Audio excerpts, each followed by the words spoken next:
રહ્યા છો Banas crime 24 news Gujarati channel. હવે જોઈએ આજના મુખ્ય સમાચાર। પાટણ જિલ્લાના સાંતલપુર સોલાર કંપનીનું દૂષિત પાણી ખેતરોમાં ફરી વળતા ખેડૂતોની હાલત કફોડી બની। સાંતલપુર તાલુકાના દૈસર ગામમાં આવેલ સોલાર કંપનીનું દૂષિત પાણી ખેતરોમાં છોડાતા ખેતીની જમીન માટે જીવલેણ, ખેતીલાયક જમીનનો નાશ થઈ શકે તેવી પરિસ્થિતિનું થયું નિર્માણ। ખેડૂત વર્ગ બન્યો પરેશાન। પાટણ જિલ્લાના સાંતલપુર તાલુકાના ગાંજીસર, લોદરા તેમજ આજુબાજુ ગામના ખેડૂતોને ખેતીલાયક જમીન પર દૈસર ગામમાં આવેલ સોલાર કંપનીનું દૂષિત પાણી ખેતરોમાં ફરી વળતા ખેડૂતોની હાલત કફોડી બની છે। દૈસર સોલાર કંપની દ્વારા છેલ્લા 4-5 વર્ષથી દૂષિત પાણી ખેડૂતોના ખેતરમાં છોડવામાં આવી રહ્યું છે, જેના કારણે વાવેતર લાયક જમીનનો સંપૂર્ણપણે નાશ થઈ રહ્યો છે। દૈસર સોલાર કંપની સામે કાયદાકીય એક્શન લેવા ખેડૂતોની પ્રબળ માંગ ઉઠવા પામી છે।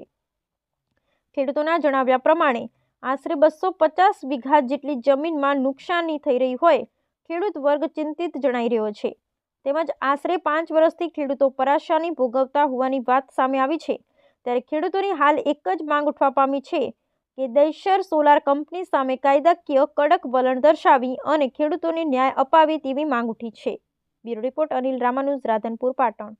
હેલો સાહેબ, અમારે નર્મદાનું પાણી જે સોલારનું દૈસર સોલારનું પાણી આમાં આવે છે। આ જે લોદરા રોડમાં છે સોલારનું પાણી એમનો અમારા જે 5 વર્ષથી અમે જુઓ છો અમારા ક્ષેત્રમાં અમારે કાંઈ મોત થતો નથી। આ પાણીથી અમારી જમીન રોરાઈ જાય છે। અમારા બાળ બચ્ચા અમારે શેનામાં જ ન પાડવા। આ લોકો કાંઈ ધ્યાન નથી દેતા। અમારે શું કરવું? તમે સરકારનો નિર્ણય કરો કાં કે પાણી કોનું આવે છે? પાણી આવે છે સોલાર દૈસર સોલારનું આવે, પછી આ જે કેનાલનું આવે, બરાબર। મેન કેનાલનું પાણી તૂટીને એમાં આવે। આ દૈસર જે રોડમાં છે, લોદરા રોડમાં છે એ કેનાલનું આવેલો સોલારનું આવે। પછી ખાઈ ગારી અમારા ક્ષેત્રમાં મૂકી ગયા। અમારે એના માથે શું કરવું? અમારે કોઈ ખરો કંઈ અમારે એના છોકરા એના માથે પડવા તક ભવાતું નથી। અમારે શું એનું કોઈ નિર્ણય લેવો? એમ સરકાર કાંઈ ધ્યાન દેતી નથી, તો અમે તરાશી ગયા। હવે અમારે શું કરવાનું કહો? શું નામ બા તમારું? મારું નામ ભગવંતભાઈ મગાભાઈ। ઓકે।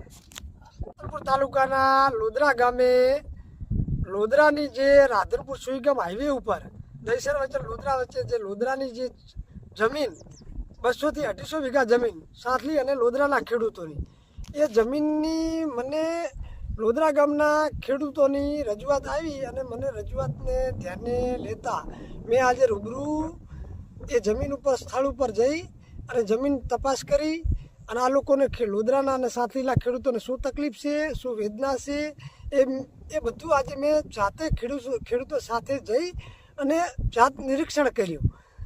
તો એમાં જાણવા એવું મળેલ છે કે ગાંજીસરનો મોટો સોલાર પાર્ક અને બીજો દૈસર હાઈવે ઉપર સોલાર પાર્ક, આ બંને સોલાર પાર્કવાળા પ્લસ નર્મદા કેનાલવાળા આ જે પાણી નર્મદા કેનાલનું આવે છે બંને સોલારમાંથી પસાર થઈ અને લોદરાના ખેડૂતોનું 250 થી 200 વીઘા જમીનની અંદર જે અત્યારે વાવેતર કરેલ છે આ લોકોએ લોદરાના ખેડૂતોએ જીરું, સોવા, રાયડું, આ ખેતીની અંદર આ ખેડૂતોને લગભગ આશરે છેલ્લા 5 વર્ષથી આ ખેડૂતોને બહુ નુકસાન ભોગવે હરા અને છેલ્લા 5 વર્ષથી આ ખેડૂતો ઘણીવાર મને પણ રજૂઆત કરેલ છે।